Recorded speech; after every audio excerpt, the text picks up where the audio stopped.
Porn destroys your mind. It melts your brain. It destroys you. It makes you not be able to form true intimate connections with people that you desperately want to, because it creates this barrier where you believe that intimacy is only found in the bedroom, and outside of that, there's less everywhere. It destroys you as a person. It doesn't make you feel correct. When I was younger, I had lost my virginity at 8 years old. That was the day I knew my life was probably going to be a bit different than most people's. I had lost it, and my dad was so proud of me. He said, "You're a man." I'm so happy. He high-fived me, and my household was very hypersexual. Everything in my household was hypersexual. My dad had hidden magazines. He had hidden DVDs that I would watch. He'd let me watch them. He'd watch them with me. And he was encouraging all of my behavior, every single aspect of what I had done. I was so excited. I remember one time in middle school, my friends had no idea about what anything about the anatomy was, and they thought I was so cool because I was able to get to the naughty websites. I was able to get to the promiscuous stuff, the bad part of the internet. And it was all I was about. I looked at it, I understood it, and at first it was simple. I would see regular, just guy on girl, regular stuff. But I had saw all the most of the same positions, and my brain had told me, you want more. So I got more. And then I saw guy on guy and girl on girl. And then I went further beyond that to trans and things like that. Then I exclusively only watched amateur stuff. And I couldn't tell you the names of stars. I couldn't. It was all a haze, but it was an infinite amount. There was always a new video I could watch, and I would spend all this time, lotion in hand, scrolling through, going through, watching and waiting. Until one time, I was a freshman, and my girlfriend at the time had invited me over, and she said, "I would like to be intimate with you." I said, "Oh." And know what? And immediately what I did was I said, "No, I don't want to do that." She said, "Why?" I said, "I don't want to do that." I stayed at home and watched maybe about 30 minutes of porn. I didn't want to be intimate with people because the online world had felt so new. It was my control area. I felt like I had complete control of everything I watched. It was my own pleasure. It was very narcissistic. It was ego driven. I could control every aspect of it, and I didn't have to worry about another person because all I had to worry about is if I could find something to get me there. And then real life flesh didn't entertain me, so I went over to 2D flesh, where I would see my favorite characters all in horrifyingly promiscuous situations. And I went down that rabbit hole and down that rabbit hole and down that rabbit hole, and I kept going. I kept going and I kept going and I kept going.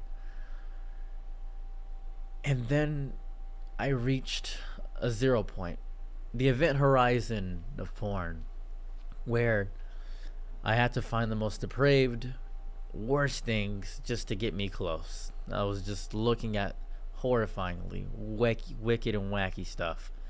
It was just strange all around. It was all weird. And I tried to form connections with people, but I thought and looked at them and realized that I could just go home. I didn't have to be here. I could just go home. I didn't want to go out. I didn't want to have fun with my friends. I could just stay at home and beat off. That's all I could do. I could just do that an infinite amount of times. I had the freedom and control to do anything I wanted to. And that's what I think I desperately craved, was control. And I felt like I had complete control in these situations because I didn't feel alienated. I didn't feel weird. I didn't feel like I was somebody else there. I felt like I had complete control, and I would specifically seek out POV things because it felt like I was there. That's what it felt like. Then one day, I was 22, and I had racked up an amazingly high body count. I had slept with all these people, all these different things, not feeling anything, being with these people, just writing down their names so I could remain some semblance of what they were and who they were, just trying to remember the number. I was so obsessed with remembering the number because that was the thing that core grounded me. If I had the number, then it means I was a part of it. If I had that number, that body count, that's what meant I was a part of the interaction. But that's not important. What matters was the actual person. That's what the most important factor of that was. But I didn't realize that at the time. I didn't realize that that was the important factor of what it was that I was looking for. I wasn't looking for anything serious. I was looking to get something out of my body, a feeling that I got. And I began to view people as an escape to get rid of the feeling. I didn't want people to be closer to me. I didn't want to open up to these people. I didn't want to tell them interpersonal details, and that became an issue in every relationship that I had, because it didn't allow me to truly open up and be fully who I was, because I viewed the person that I was with, boy, girl, whatever they were, as a way of release. I viewed that intimacy was only important in the bedroom. There was no flowers, no courting, no dates, nothing. It was just that. That is what it was. And that was how I operated. If they had an issue, it can be solved in the bedroom. If they had an argument, it could be solved in the bedroom. They wanted to go out, well, that could be solved in the bedroom. And I didn't view them as somebody that was also trying to get something out of their system, or someone trying to connect with me. I viewed them as a way for me to use the person. And that is the worst kind of person. To see somebody and not think to themselves, well, they have to get theirs too. My thought process was, if I get mine, we are intimate. And I'm intimate with this person because they demanded this from me. When realizing the only way that I was intimate with this person in truest capacities was intercourse. And that's not a way to live. It had ruined my brain. It had rewired something that was core to every person. There was no kissing. There was no holding. It was just intercourse.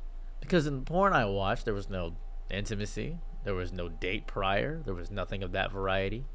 It was unrealistic, horrifyingly wacky, and constructed situations, all convoluted schemes to get inside the drawers of a woman. That's all it was. Or of a man. That's all it was. And I think I had discovered something. In most porn you watch, there's no man's face.